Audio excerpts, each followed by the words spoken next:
我哋專業嘅鋁窗師傅出發去疊翠軒進行防漏及鋁窗維修工程。乘電梯上到業主單位，該單位外牆四邊結構膠老化，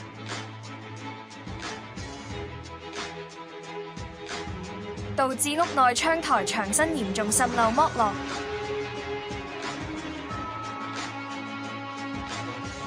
專業嘅師傅立刻分工合作，到各處拆下窗花及鋁窗，將鋁窗搬去走廊進行維修。師傅先介走窗邊外牆窗老化膠，然後用噴槍吹走沙石及水氣，貼上膠紙，頂加裝擋水鋁角。專業嘅師傅在窗框四邊填滿防漏膠，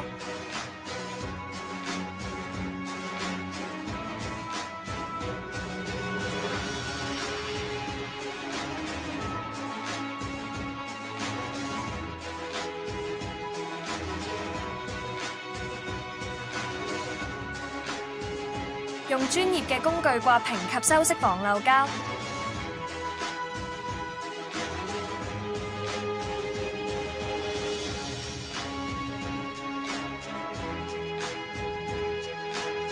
收靚好防漏膠後就搣走膠紙，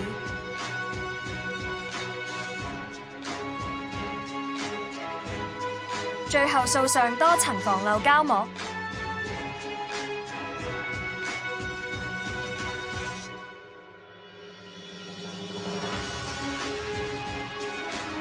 防漏工程便大功告成。另一邊專業嘅師傅抿走老化膠條，然後用工具嵌入新膠條。窗肉同樣先抿走老化膠條，四邊穿上新膠條，之後介走窗肉玻璃位置嘅老化膠，並重新逼滿防漏膠。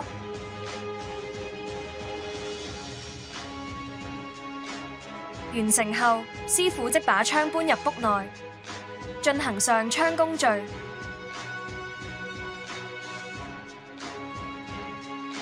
工程完畢，妥善清理現場，